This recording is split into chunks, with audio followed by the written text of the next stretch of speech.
Her her Mahadev. ఎంతోమంది trolling చేస్తున్నారు, ఎంతోమంది విమర్శిస్తున్నారు. వాళ్ళందరికీ ఒకటే చెప్తున్నాం, మేమైతే ఇక్కడ ఉండట్లేదు. 2 తెలుగు రాష్ట్రాలకు కూడా మేము రాము. మేము ఉత్తరాఖండ్ వెళ్ళిపోతున్నాం, కేదార్నాథ్. జీవితాంతం అటే ఉంటాం. కేదార్నాథ్కి వెళ్ళి కేదార్నాథ్ నుండి ఇంకా పైకి వెళ్ళిపోయి అక్కడనే ఉండిపోతాం. మా ఇద్దరి జీవితాలు మేము గడుపుతున్నాం. ఎందుకు మా గురించి ఇంత ట్రోలింగ్ చేస్తూ ఇంత విమర్శిస్తున్నారు? మీకేం అవసరం? మా బతుకులు మేము బతుకుతున్నాం కదా, మా జీవితాన్ని మమ్మల్ని బతకనివ్వండి. ప్లస్ అదే కాక వర్షిని ఈరోజు బలిస్తుంది, అలాగే వర్షిని అగోరి దగ్గర లేదు, ఇలాంటి కంప్లైంట్స్ పెట్టుకోవడం మానేయండి. నేను ఈమె దగ్గరే ఉన్నాను, సేఫ్గా ఉన్నాను, చాలా హ్యాపీగా ఉన్నాం మేము. ఓకేనా? నన్ను ఎవరు బలించట్లేదు.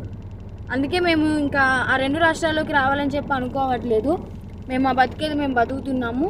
కేదార్నాథ్లో వెళ్ళిపోతున్నాం, కేదార్నాథ్లోనే ఉంటాం ఇంకా. సో ఇంకా ఎందుకు ఛానల్స్ అన్నీ, మీడియా వాళ్ళందరూ ఎందుకు మా మ్యాటర్ ఒక్కటే పట్టుకున్నారు? ఇంక దేశంలో ఏమీ లేవా?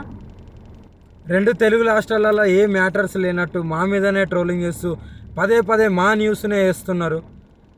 చెప్తున్నాం కదా, మా దగ్గరికి ఎవరన్నా వచ్చినా సరే, చెప్పమ్మా, మా దగ్గరికి ఎవరు వచ్చినా సరే మేము మా ప్రాణాలు వదలడానికి కూడా సిద్ధంగా ఉన్నాము.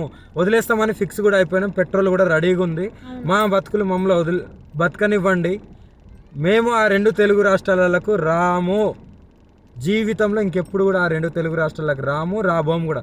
మేము ఇటే ఉత్తరాఖండ్లోనే ఉంటాం, ఉత్తరాఖండ్లోనే ఉండిపోతాం కూడా.